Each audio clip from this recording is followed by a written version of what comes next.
En la actualidad es muy frecuente encontrar en los suplementos dominicales de los periódicos y en multitud de revistas acertijos matemáticos como estos. Son muchas las personas de todas las edades que sienten auténtica pasión por enfrentarse con estos pequeños retos matemáticos. Son auténticos matemáticos aficionados. Si Fermat hubiese vivido en nuestro siglo, con toda certeza sería uno de ellos. De hecho, muchos le consideran el príncipe de los matemáticos aficionados. En nuestra excursión por la Luna encontramos un cráter que lleva el nombre de Fermat como homenaje imperecedero. Es uno de los escasos aficionados que disfruta de este privilegio. ¿Quién es este tan notable matemático aficionado?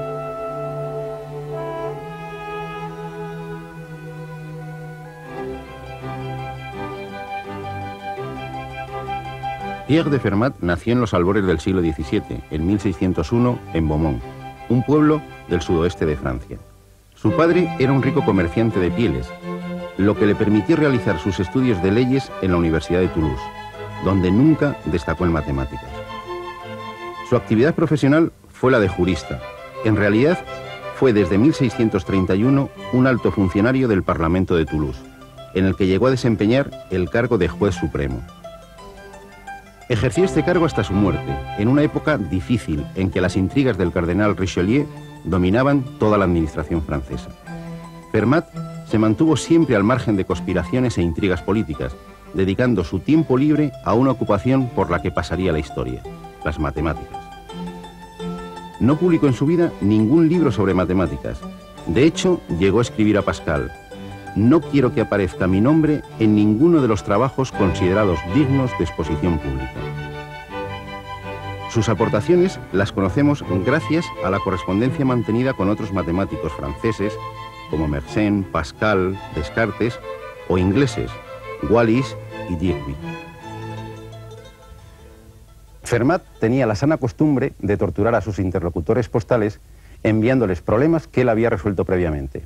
Pero curiosamente, casi siempre se olvidaba de incluir la demostración de los mismos. Su pasión fueron los números, y su mayor inspirador fue Diofanto. Pocas noticias se tienen de la vida de este sabio, salvo que vivió en Alejandría a principios de nuestra era. De lo que sí estamos seguros es de su gran pasión por los acertijos matemáticos. En su tumba, en lugar de indicar la edad a la que murió, apareció un acertijo para deducirla, sin duda el mejor homenaje que se le podía hacer.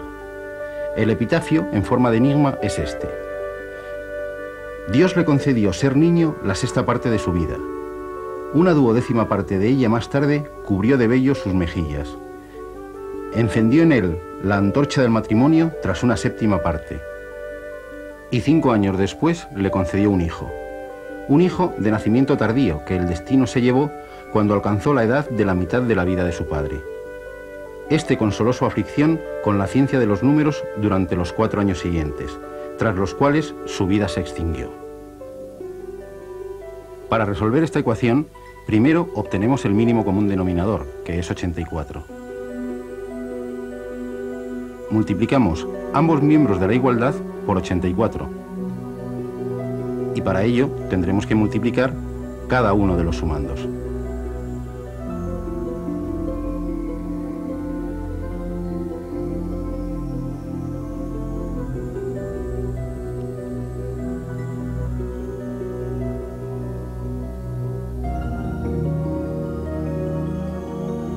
A continuación, simplificamos las fracciones obtenidas.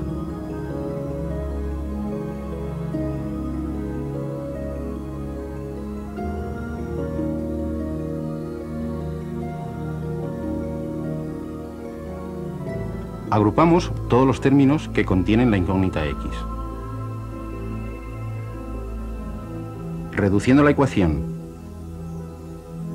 y despejando la x, descubrimos que Diofanto fue un sabio longevo que vivió 84 años. Su aritmética constaba de 13 libros, de los cuales solo 6 sobrevivieron a la destrucción de la gran biblioteca de Alejandría, primero por los cristianos y luego por los musulmanes. En 1621 aparece en Francia una traducción al latín de estos 6 libros, realizada por Bachet, otro aficionado a los acertijos matemáticos. En su aritmética, Diofanto propone más de 100 problemas numéricos y da brillantes soluciones a todos ellos. Por desgracia, Fermat no heredó esta costumbre. A la luz de las velas, hacía anotaciones en los márgenes de esta edición tanto de las soluciones como de otras cuestiones similares a los problemas planteados. Uno de ellos tiene que ver con unas parejas extrañas de números, los números amigos. Los pitagóricos ya habían observado una rara relación entre los números 220 y 284. Los divisores de 220 son 1, 2, 4, 5, 10, 11, 20, 22, 44, 55 y 110. Los de 284 son 1, 2, 4, 71 y 142. En apariencia no tiene mucho parecido, salvo por este curioso hecho. Si sumamos todos los divisores de 220, obtenemos 284, el segundo número. Y si sumamos los de 284, obtenemos el primero, 220. Esta simpática relación llevó a los griegos a llamarlos números amigos y a identificar estos dos números como símbolo de la amistad. Pensaban que era la única pareja de números amigos. Tras más de 2000 años, Fermat va a descubrir la segunda pareja de números amigos, 17.296 y 18.416. En efecto, los divisores de 17.296 suman 18.416 y a su vez los de 18.416 suman 17.296. Fermat contagió esta fiebre de buscar números amigos a su colega y competidor Descartes, que encontró estos otros dos aún más sorprendentes: 9.363.584 y 9.437.056. Y eso que aún no se habían inventado las calculadoras.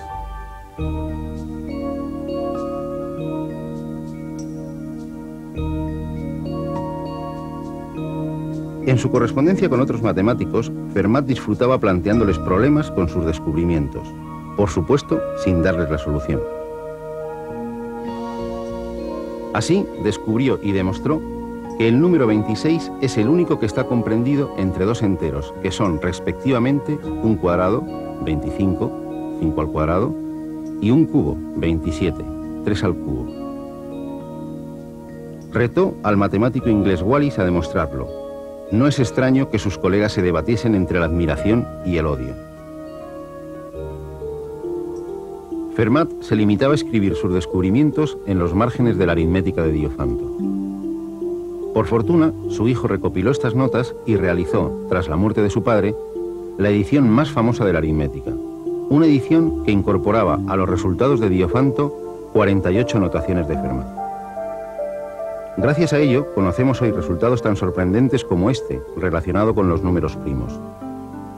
Los números primos son los que no tienen divisores distintos de la unidad. Hay dos grandes familias de números primos.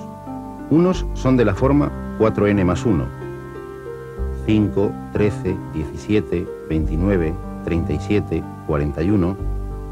Los otros de la forma 4n más 3, 3, 7, 11, 19, 23, 31. Fermat descubrió que todos los de la primera familia se pueden escribir como la suma de dos cuadrados.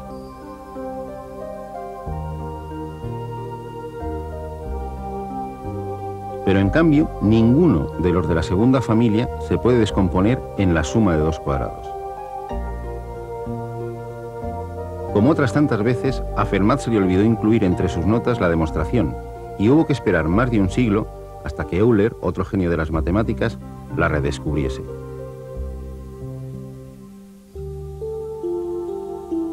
Pero será otra notación en el margen de la aritmética, relacionada con el teorema de Pitágoras, lo que va a hacer pasar a Fermat a la historia.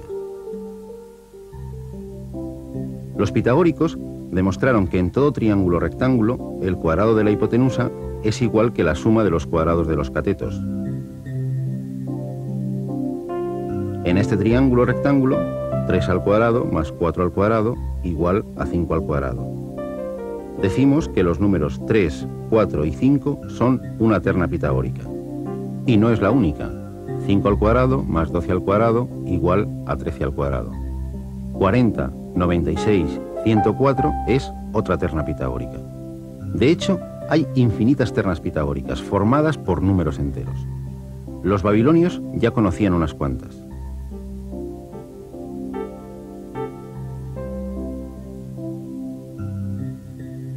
La existencia de estas ternas viene a demostrarnos que hay infinitas parejas de cuadrados formados por un número entero de baldosas, tales que al unirlos forman otro cuadrado, que tiene también un número entero de baldosas.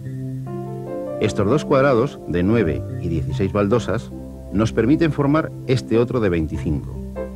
¿Ocurrirá algo parecido si en lugar de hacerlo con cuadrados, lo hacemos con cubos? Si reagrupamos los cubitos de los cubos de 3, 4 y 5 unidades de lado, podemos formar un cubo mayor de 6 unidades de lado.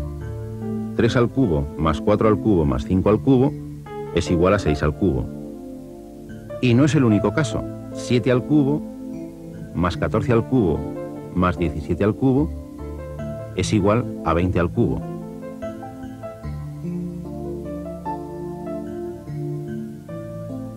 Pero, ¿qué ocurre si lo intentamos no con 3, sino con solo 2 cubos? ¿Podremos formar un tercer cubo al juntar los cubitos de estos 2 cubos? Probemos con algunos números. 6 al cubo más 8 al cubo es igual a 216 más 512 igual a 728. 9 al cubo es igual a 729. Casi lo logramos, pero nos falta un cubito. Probemos con 5, 6 y 7. 5 al cubo más 6 al cubo es igual a 125 más 216, es decir, 341. 7 al cubo es igual a 343. Ahora nos faltan 2 unidades. Seguramente Fermat intuyó muy pronto que no merecía la pena el esfuerzo de ir probando con ternas de números cada vez mayores para ver si cumplían la condición x cubo más y cubo igual a z cubo. Nunca los iba a encontrar, pero no se quedó ahí. ¿Qué ocurre si en la ecuación, en lugar de trabajar con cubos de números, introducimos potencias cuartas? X elevado a 4 más y elevado a 4 igual a z elevado a 4. O potencias quintas, o sextas, o séptimas. La búsqueda directa de los tres números x, y z que verifiquen cualquiera de estas ecuaciones no nos proporciona ninguna solución. Podemos poner a los más potentes ordenadores a buscarlas. De hecho, algunos matemáticos lo han intentado sin éxito. Fermat declaró que aunque todos los matemáticos del mundo dedicaran la eternidad a buscar las soluciones de ecuaciones de esta forma, x elevado a n más y elevado a n igual a z elevado a n, siempre que n fuese mayor que 2, jamás las encontrarían. Por una razón muy simple: no existen. La segunda anotación que hizo en su ejemplar de la aritmética de Diofanto lo deja muy claro. Es imposible encontrar la forma de convertir un cubo en la suma de 2 cubos, una potencia cuarta en la suma de 2 potencias cuartas, o en general cualquier potencia más alta que el cuadrado en suma de 2 potencias de la misma clase. Para este hecho he encontrado una demostración maravillosa. El margen es demasiado pequeño para que dicha demostración quepa en él. Lo cierto es que no dejó ninguna pista sobre esta maravillosa demostración.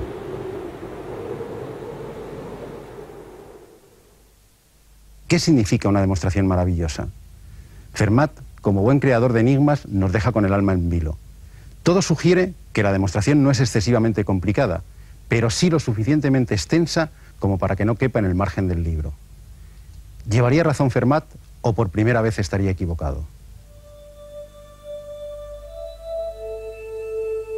Y comienza la búsqueda. En otra de sus anotaciones, Fermat da las pistas para la demostración en el caso en que el exponente es 4, n igual a 4. Utiliza un ingenioso método conocido como descenso infinito.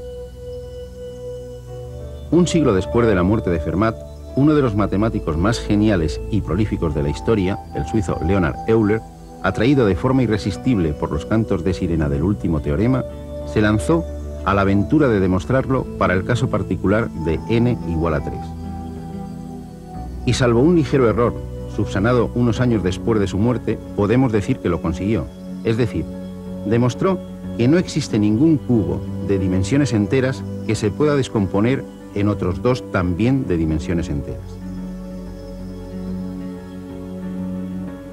La ecuación x cubo más y cubo igual a z cubo no tiene soluciones enteras. Que el teorema sea cierto para n igual a 3 y n igual a 4 significa que también lo es para sus múltiplos, 6, 8, 9, 12, 15, 16. El siguiente reto era conseguirlo para n igual a 5. Hay que esperar 75 años hasta que dos matemáticos franceses, Dirichlet, un anciano con más de 70 años, y Legendre, un joven de apenas 20, conquisten por separado esta cima. 15 años después se conquista el exponente 7. El protagonista, Gabriel Lamé, que creyó haber encontrado un método general para cualquier exponente. Como muchas otras veces a lo largo de la historia, el método contenía serios errores. A mediados del siglo pasado, Ernst Kummer creó una nueva teoría, la aritmética de los enteros ciclotómicos, que le permitió demostrar el teorema para casi todos los números primos menores que 100. Solo 3 de estos números primos se le resistían, 37, 59 y 67, y por supuesto 74 por ser múltiplo de 37. Todo parecía indicar que al final Fermat llevaba razón. Desde 1970, potentes ordenadores han conseguido demostrar que la ingenua ecuación x elevado a n más y elevado a n igual a z elevado a n no tiene soluciones enteras para exponentes menores que 300.000. Pero esos no son todos los números enteros.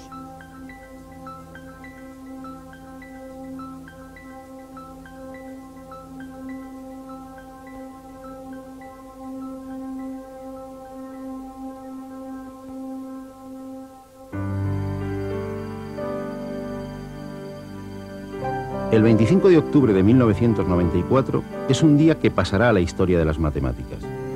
Ese día, un joven matemático inglés, Andrew Wiles, presentó dos manuscritos, unas 130 páginas en total, que contenían por fin la demostración del último teorema de Fermat. Un año antes, Wiles había ocupado las primeras páginas de todos los periódicos del mundo, y es raro que esto le ocurra a un matemático. La noticia saltó cuando, en la tercera de una serie de conferencias que dio en Cambridge, anunció un resultado que conducía directamente a la demostración del teorema. Por desgracia, su trabajo presentaba un error que invalidaba la demostración.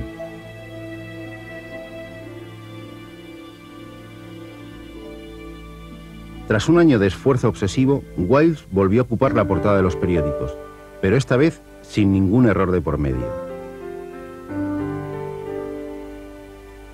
Por fin, tras más de 350 años de intentos de los mejores cerebros del planeta, el reto matemático más popular de la historia había sido superado. La ecuación x elevado a n más y elevado a n igual a z elevado a n no tiene soluciones enteras cuando n es mayor que 2. Pero una duda nos sigue martillando la cabeza. ¿Será cierto que Fermat había encontrado una maravillosa demostración de este mismo resultado? Y si es cierto, ¿cómo lo hizo?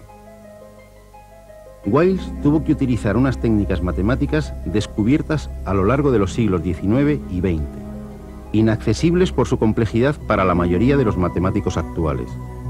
Por supuesto, muy alejadas de los conocimientos matemáticos de la época de Fermat. Sin embargo, él puso los cimientos de dos ramas fundamentales de las matemáticas: el cálculo de probabilidades y la geometría analítica. Por desgracia, sus contribuciones en ambos campos no caben en el estrecho margen de tiempo de este programa.